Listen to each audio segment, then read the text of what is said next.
papilloma virusiti. Human papilloma virusin papilloma virusi nama kan jedhamudha. Waa'ee vaayirasii kanaa mee yeroo wajjin ilaallu HPV dha. Gabaabaadhaan HPV jechuun human papilloma virusii dha. Innis immoo baay'ee vaayirasii maatii vaayirasoota keessaatii tokkodha. Kani wal qunnamtii saalaan darbanii dhibee wal qunnamtii saalaa fidan keessaa tokko human papilloma virusii jedhama.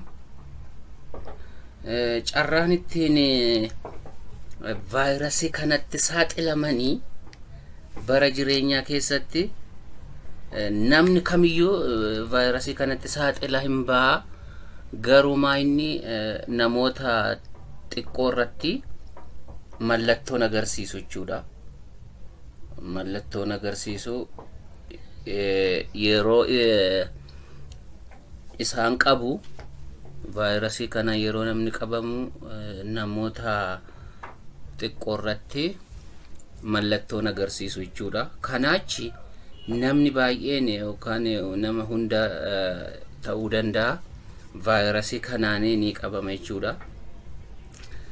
Erga dhibee agarsiisu ta'ee erga dhibee namarratti mul'isu ta'ee maaliif dhiphanna waa'ee vaayirasii kana maaliif baranna maaliif barachuun barbaachise maaliif beekuu barbaachise jennee immoo yoo gaaffii kaafne human papilloma virusiin kun gara 100 olii jira.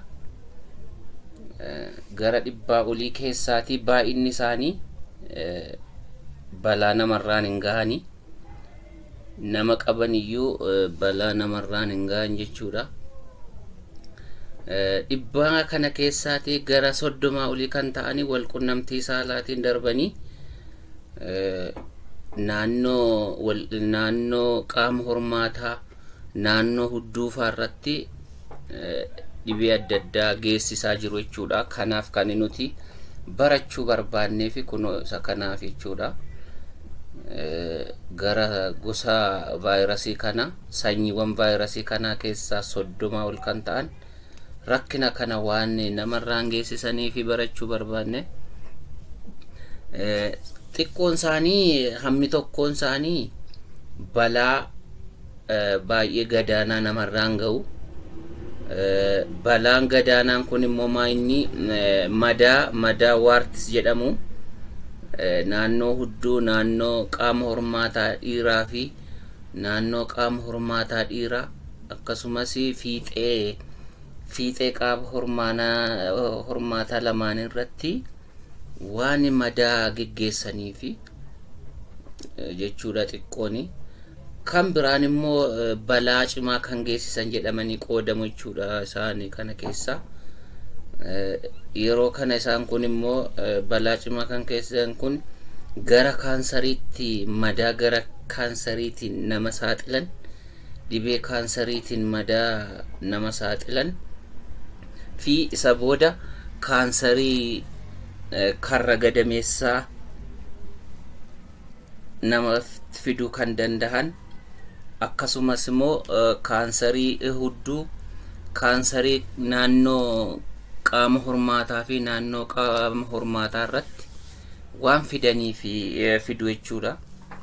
High risk yookaan balaa guddaa warri geessisan jechuudha. Attamitti human papilloma virusii kanatti saaxilamna jennee immoo yoo ilaaluu barbaanne namni kamiyyuu kan wal qunnamtii saalaa godhu yoo raawwate wal qunnamtii saalaa kan raawwate kamiyyuu dhibee kanatti saaxilanii bahaa. Wal qunnamtii saalaa yeroo raawwatu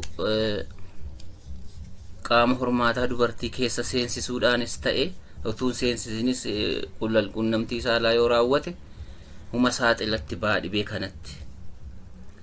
Baay'een isaanii sababiin isaa maaliif baay'een dhibee kanaa kan isaan darbanii walitti bu'iinsa gogaaf gogaa yookaan qaamaaf qaama fakkeenyaaf qaama hormaataa dhiiraa akkasumas baattuu cinaanii qaama hormaataa buqushaa fi fiixee buqushaa akkasumas hudduu nama dhibee kanaan faalame wajjin wal tutuqiinsi walitti dhufnaan wal tuttuquun raawwannaan dhibee kana huma qabamu jechuudha.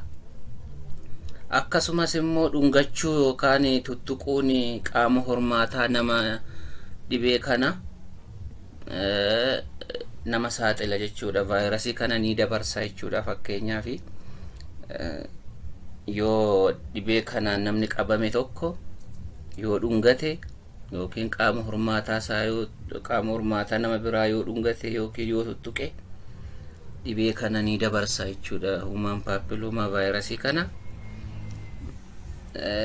akka human papilloma vaayirasii kanaan qabamne attamitti beekna jennee immoo yoo baruu barbaanne attamitti beekna ani nuti qabamuu dhiisuu keenya vaayirasiin kun nu keessa jiraachuu dhiisuusaa attamitti beekna jennee yoo laalle qorannoo hin qabu, qorannoon hin jiru jechuudha. Namoonni baay'een vaayirasii kanaan qabamuu isaanii waan ittiin beekan hin jiru jechuudha. Garuu vaayirasii kanaan qabamuu jechuun immoo dhibee namoonni baay'een dhibeetti saaxila ba'u jechuu miti. Sababiin isaa balaa gadaanaa yookaan madaa waartis jedhamtu naannoo qaama hormaataaf naannoo hudduutti ni baha. Kanumadha.